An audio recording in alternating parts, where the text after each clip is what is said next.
Well, good morning, everybody. We're going to have to jump right into this video. It's kind of long. Since we've readjusted our clocks for 9:45 and then 10:45 for worship. So we're continuing to look at the series from Apologetic Press on Lamb of God. This is about the resurrection. So we're going to go ahead and just get right to the video, and then we'll wrap up right after it. Suppose you are sitting in McDonald's and a man rushes into the restaurant. The restaurant is crowded. It's a Saturday morning. People are there for breakfast. And this man stands up and says, "I need everyone's attention." And you turn your attention to the man. He says, "I've got a story to tell you." And he proceeds to tell you a story about his friend. And supposedly, his friend died several weeks earlier, and 3 days after his friend died, that friend supposedly came back from the dead, and this man says that you should go climb Mount Everest because the resurrected friend of his says that in 2 weeks he's coming back to Mount Everest. And you look at the man and you think, you're crazy. You don't believe that a man 2 weeks ago or 3 weeks ago in the year 2007 came back from the dead? In fact, if you read about stories of resurrections that happened 100 years ago, supposedly, generally speaking, you don't believe in those. If you read about resurrections that happened 500 years ago, you don't believe those, or 1,000 years ago. In fact, you think the people who suggest those are deluded, are almost not right in their heads. But then you get to the story of Jesus. A resurrection that supposedly happened 2,000 years ago.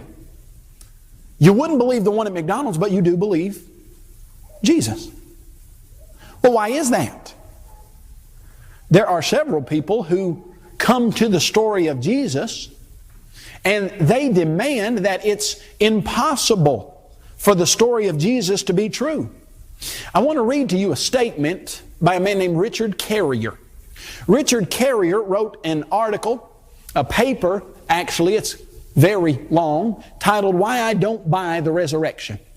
And in that particular article, Richard Carrier said this. He said, "No amount of argument can convince me to trust a 2,000-year-old second-hand report over what I see myself directly, here and now, with my own eyes. If I observe facts which entail that I will cease to exist when I die, then the Jesus story can never override that observation, being infinitely weaker as a proof.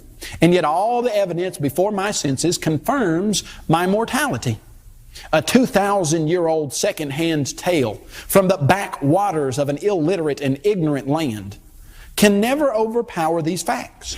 I see no one returning to life after their brain has completely died from the lack of oxygen. I have had no conversations with spirits of the dead. What I see is quite the opposite of everything this tall tale claims. How can it command more respect than my own two eyes? It cannot." See, Richard Carrier says, I don't care what you show me.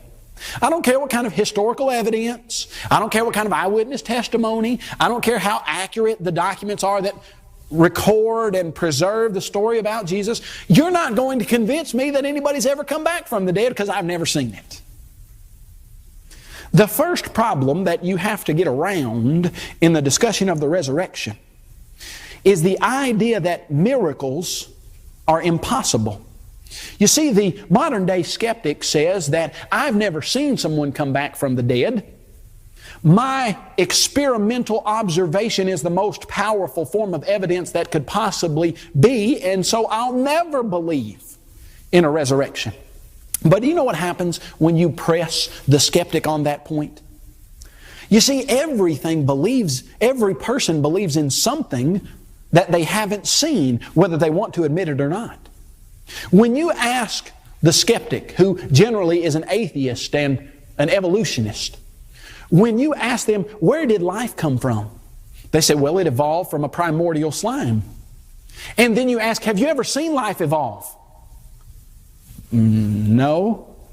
When you ask them where the universe came from, and they say, well, it came from a big bang. a big explosion multiplied billions of years ago, and you say, have you ever seen an explosion that could do that? You know what they say?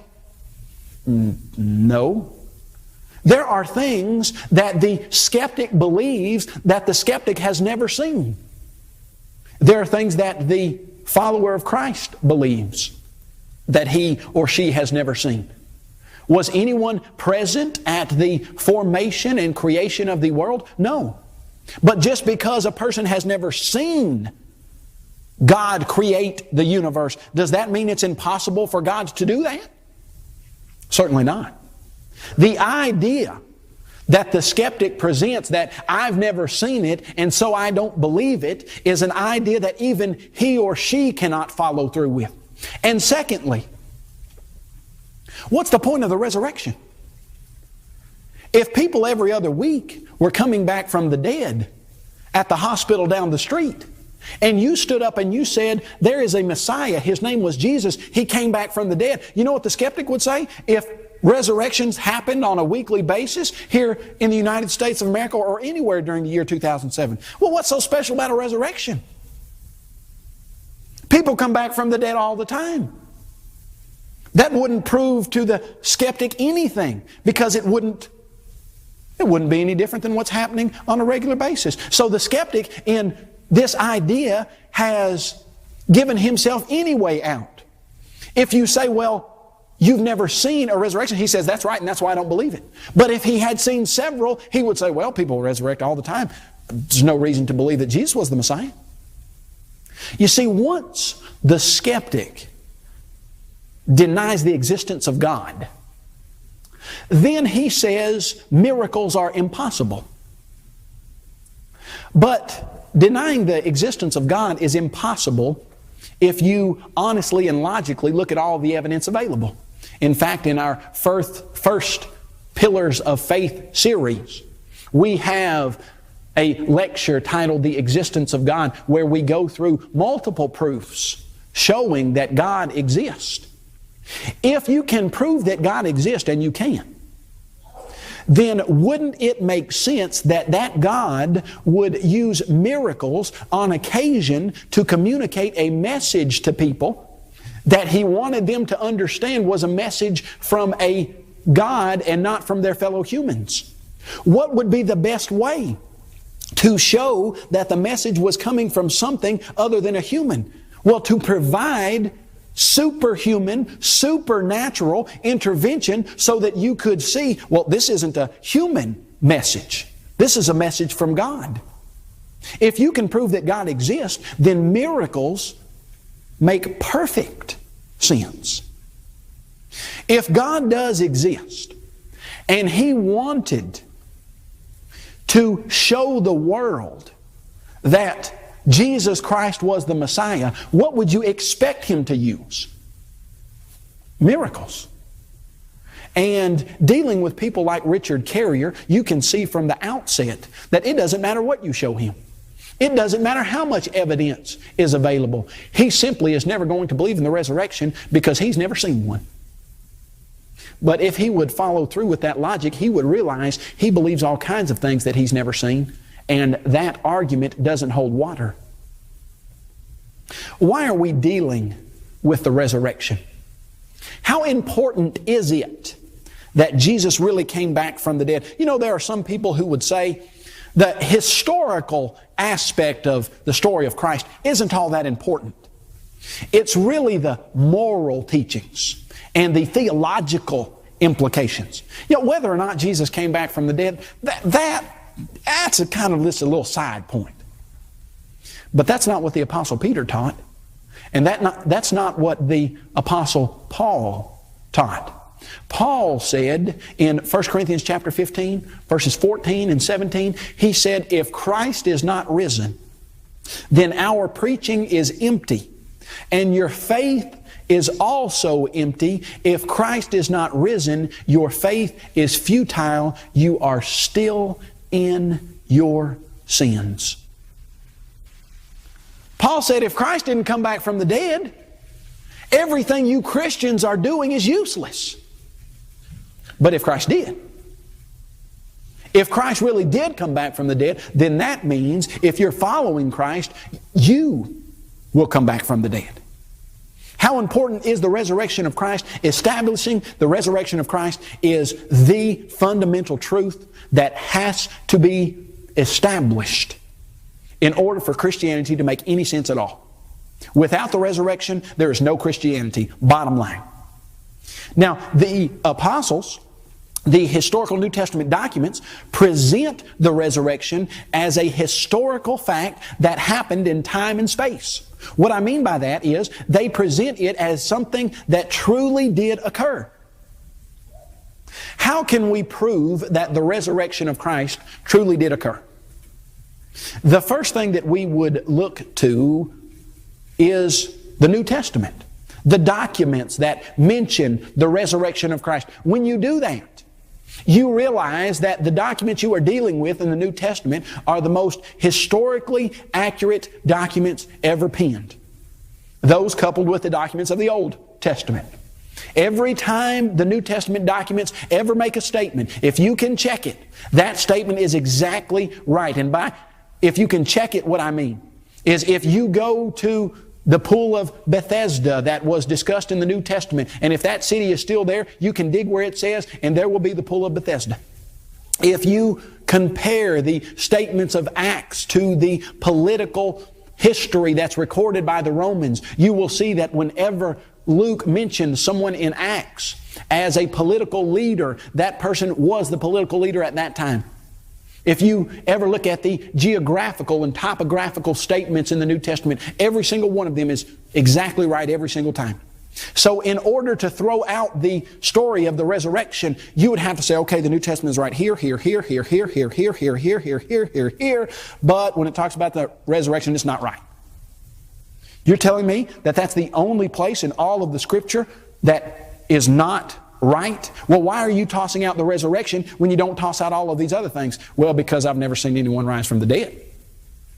That's why they would toss out the resurrection. Not because the historical proof is not there, but because they have a prejudicial bias against miracles and resurrections in the first place.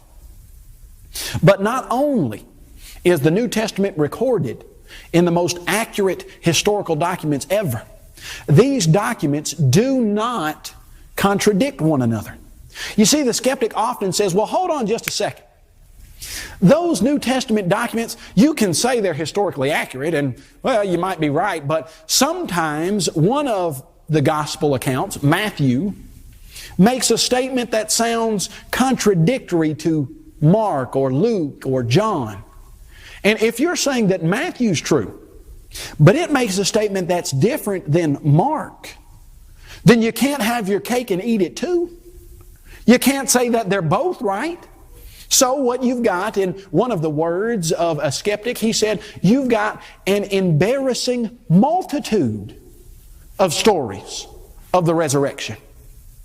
He's right about one thing. We do have a multitude of stories. But it's not an embarrassing multitude, because what the skeptic calls a contradiction is nothing of the sort. In fact, generally speaking, what the skeptic calls a contradiction is simply a supplementary statement. Read the following verses with me. I want you to look at Matthew 28:1.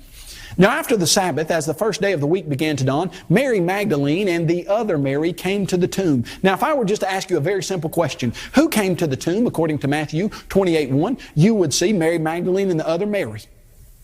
That's easy to understand, not difficult to comprehend. Now, if you read Mark 16:1, now when Sabbath was passed, Mary Magdalene, Mary the mother of James, and Salome bought spices that they might come and anoint him. John 21, on the first day of the week, Mary Magdalene came. Honestly, are these statements very different? Sure they are. Very different. The skeptic says, well, they're so different that they're contradictory. Well, hold on just a second. Suppose that two people, a man and his wife, go to the shopping mall. And At the shopping mall, while they are going to various stores, the man after the shopping mall trip calls his friend, and the friend says, well, what'd you do today? And the man says, well, I went to the shopping mall. The friend says, oh, really? What did you see there? He said, well, we went to the hunting store. I got me a new camouflage jacket. We stopped over at Cinnabon. I ate one of those huge, big old cinnamon rolls, and it was a great time. Now, according to this man's story, where did he and his wife go? They went to the hunting store, and then they stopped at the Cinnabon. Well, the wife gets a call from one of her friends. Her friend says, hey, what'd you do today? She said, oh, I went to the mall with my husband. Now, she mentions that she went with her husband. The husband didn't mention that he went with the wife. Does that mean he didn't go with the wife? Just because he didn't mention it? But then she says, oh, and got this great new perfume, and we stopped over, and I got the grandkids some pajamas. They were $3.99 at Gap, and then we went, and I got some coffee at Starbucks. It was a great time. Now, put those two statements together. The man says he went to the hunting store, doesn't mention that he went with his wife, and he says he ate a Cinnabon. The woman says she went with her husband, she got pajamas, she stopped at Starbucks, and got new perfume. Do those statements sound very different? Oh yeah. Are they contradictory? No. They sound different, but they're not contradictory. When you read these statements, do any of these statements make it so that the other one cannot be true? Does John say Mary Magdalene is the only woman who came to the tomb? Absolutely not. Does Matthew say Mary Magdalene and the other Mary are the only people who came to the tomb? No. Are there reasons why these accounts would differ? Oh yeah. In fact, one major reason. Do you know what the skeptic says when you have two Bible passages that almost mirror one another? You've got Jude and you've got 2 Peter. And a chapter of 2 Peter sounds very similar to Jude. So you know what they say? Well, Jude just copied Peter. Or Peter just copied Jude. What if every single one of the New Testament accounts of the resurrection sounded identical? What would the skeptic say? Well, they're just copying each other. It's no wonder they're all right, because they've colluded together. You know what collusion is? Collusion is where, suppose you have 4 people who rob a bank. And those 4 people get together and they say, here's the story we're going to tell to the police when they come. When the police come, you tell them that we were at John's house playing cards at 12 o'clock and we stayed there till 4. And the police knock on the door of the first one. He says, John's house, 12 o'clock to 4. Next one, John's house, 12 o'clock to 4. Next one, John's house. All the stories sound identical. Well, why do they all sound identical? Because they colluded together to fabricate a story. Do you know what the skeptic would say if all of the accounts of the resurrection sounded identical? Well, they just copied one another. They just colluded together. Do you know what God has done in giving differing accounts that don't contradict each other? Well, He's made it so that the skeptic has to say there's a multitude of accounts. But then He's designed it in such a way that they can't say they contradict. And if they do say they're contradictory, you can show that they're not. So that what the skeptic ends up with is, oh yeah, you guys got several witnesses from unique perspectives that show that they didn't collude together. What else do you have in the resurrection account? Well, you have evidence that the resurrection was foretold. You see, it's one thing to have an amazing event like the resurrection to occur. In fact, several resurrections did occur. Eric is going to get into some of that in a later lesson. But it's another thing to predict it and it to come about exactly as it has been predicted in spite of very stringent preventative measures. You see, all the way back in Psalm 16, the psalmist wrote, "You will not leave my soul in Sheol, nor will you allow your Holy One to see corruption." You're not going to allow my body to decay. And then, Jesus, when He was here on this earth, on numerous occasions, mentioned that He would come back from the grave. In fact, His message was so lucid, so clear, that his rivals and enemies, the Jewish leaders, went to Pilate and they said, this deceiver said that after 3 days he would rise from the dead. Now what we would like from you is a detachment of troops that we can put at the tomb so that his disciples don't come and steal his body, so that the latter deception is not worse than the first. Did his enemies know that he predicted he was going to come back from the dead? Yeah, they did. Did they know when? To the day. And yet it happened anyway. Foretold, predicted, exactly like Jesus had said. Furthermore, it is an irrefutable fact that the tomb of Christ was empty. The New Testament documents state that. The Sanhedrin concocted a story after the resurrection of Christ, and they issued a letter. And that letter went like this: a godless and lawless heresy had sprung up from one Jesus, a Galilean deceiver, whom we crucified. But his disciples stole him by night from the tomb where he was laid when unfastened from the cross, and now deceive men by asserting that he has risen from the dead and ascended to heaven. If anybody wanted to say that the tomb still had the body of Jesus in it, guess who it was? The Sanhedrin. This is the Jewish tribunal that sent Jesus to the cross. Do you know the only thing that they would have to have done to refute the teaching of the apostles? Well, go to the tomb. There's the body of Jesus. It's still in the tomb where he was laid. Do you know why Joseph of Arimathea was put into play to bury Jesus? Do you know how prominent Joseph of Arimathea was? The people in the first century would have known the name of Joseph of Arimathea. He was a leader in the Jewish community, a respected leader in the Jewish community. If you wanted to know where Jesus was buried, go ask Joseph. He buried him. And you guys know Joseph because he's been one of the leaders of the Jewish community for the last 10, 15, 20 years. So respected that he's on one of our highest courts. Now let's look at the story that they tell about why the tomb is empty. First, they recognize the tomb's empty.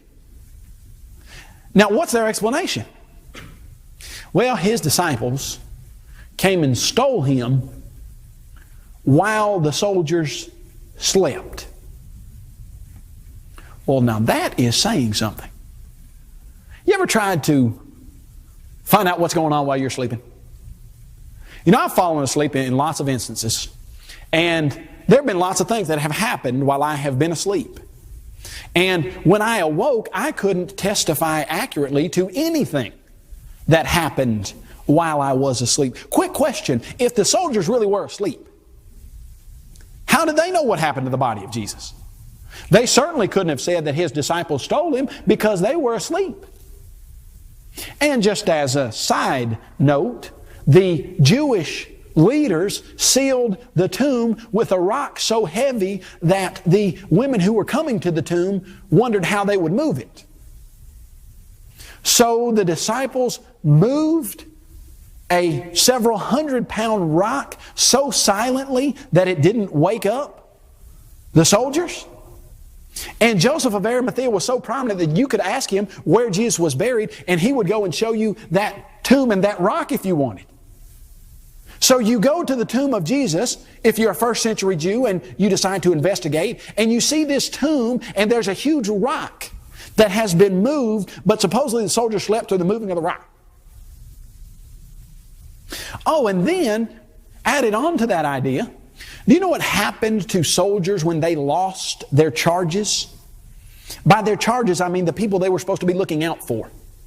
Maybe you'll remember when Peter was miraculously removed from prison, Herod sent to call Peter out, and he wasn't there, so what did Herod do to the soldiers? Killed them all. Maybe you'll recall the story of Paul and Silas in the Philippian jail, the earthquake that occurred, and the Philippian jailer comes in, sees that the doors are open, so what's he going to do? Kill himself. Why? Because if you're a soldier and you lose the people you're supposed to keep under chains or whatever it is you're supposed to do to them, if you lose them, you get killed. That's secular knowledge. You don't have to have the Bible to know that. So the Sanhedrin says that there were a bunch of soldiers that slept through the disciples moving a huge stone, didn't wake up, but then could say that it was the disciples of Christ, and nothing happened to them. They didn't die and they weren't punished. Now, how much sense does that make?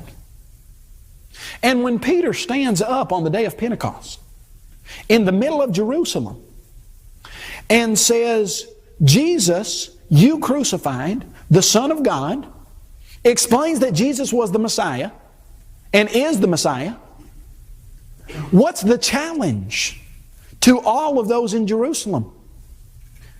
He says, you won't allow your Holy One to see corruption. Jesus Christ rose from the dead. Peter was delivering this message in Jerusalem. What did the people have to do to prove that Jesus was still in the tomb? Simple. Anybody that wanted to, walk down to the tomb and check it. But anybody that wanted to, who did walk down to the tomb, found out it was empty.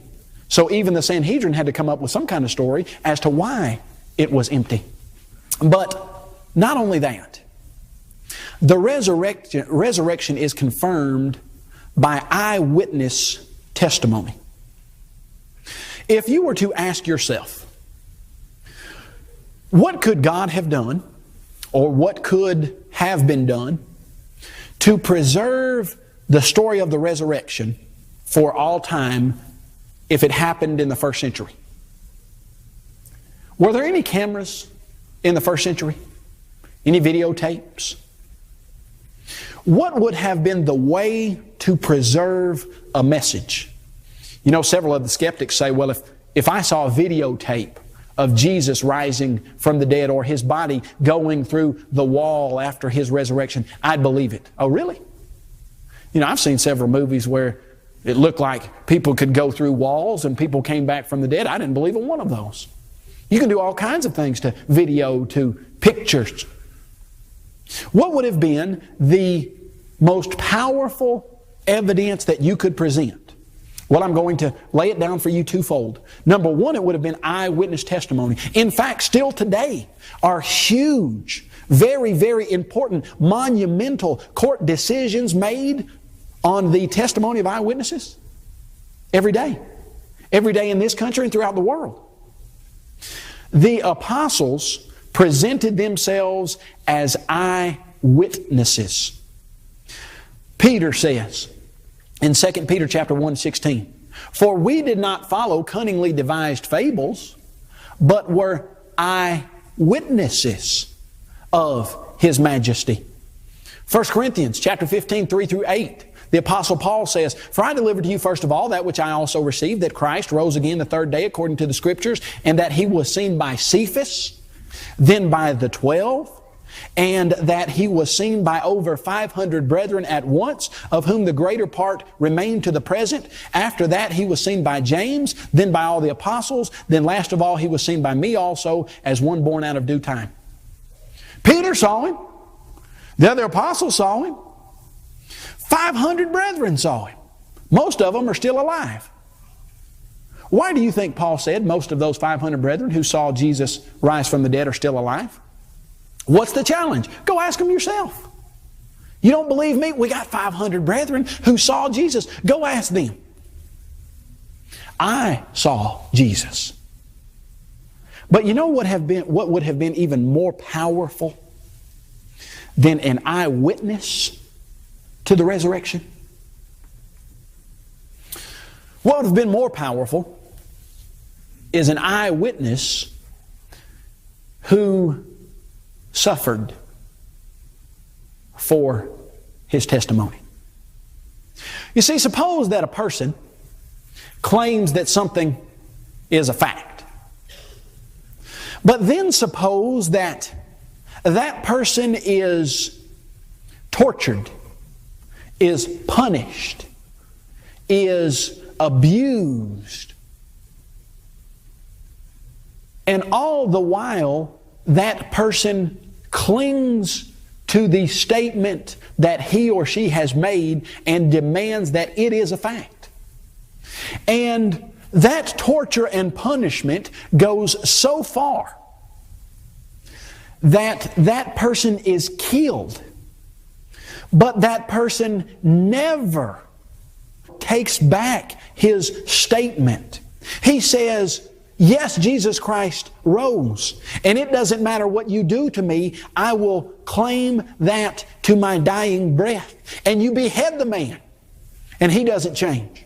And you crucify him like Peter and Andrew were crucified, and his story doesn't change. And you thrust him through with a spear, as tradition tells us happened to Thomas. And he clings to his story.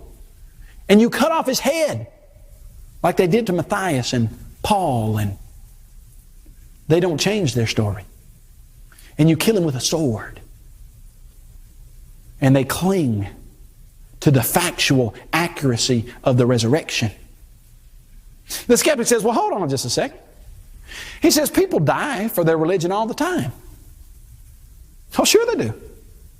In fact, you know lots of religions or religious sects or cults that you can easily, in your mind, see them strapping on a bomb, getting into a car and blowing themselves up along with several other people that they would consider to be ungodly infidels.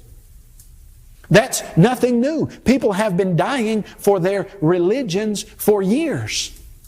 So what's the difference in the apostles dying for the testimony of the resurrection and religious zealots dying for their religion? Well, I believe Wayne Jackson's statement nails this idea when he said, while men may die out of religious deception, they do not willingly go to their deaths knowing they are perpetrating a hoax. You see, the difference between the apostles and people who would die for their religion is that the apostles were claiming that Jesus Christ died and that Jesus Christ rose from the dead.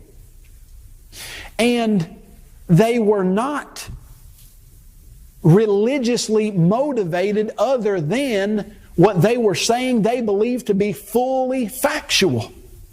If a person knew that what they were dying for was false,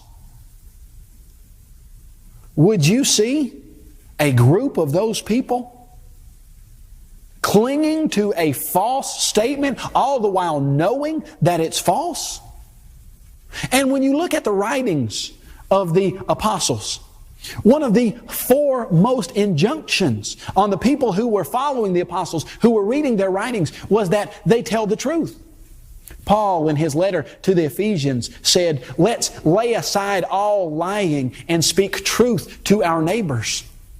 The New Testament documents are filled with the idea that you need to be telling the truth. So the gainsayers of the testimony of the apostles are saying that the apostles lied about the resurrection and all died even though they knew that the resurrection was false. That does not make any sense whatsoever. What would have been the most powerful evidence that you could have accrued to prove the factual, historical nature of the resurrection? If you could have shown the resurrected body of Christ to a band of powerful believers who would have clung to the factual accuracy of their statements in the face of death, that would have been the most powerful evidence that you could amass, the most powerful evidence that you could record, surpassing any picture or photograph or video. Richard Carrier says, I don't buy the resurrection because I've never seen one. I would suggest to Richard Carrier that the reason every human is forced to believe in the story of Jesus and the resurrection is because that story is the most historically documented, well-preserved historical reality that ever occurred. If you cannot believe the resurrection, you cannot know a single thing historically. Did Jesus Christ rise from the dead in Judea some 2,000 years ago? The overwhelming, resounding answer to that question by anyone who is honest has to be yes.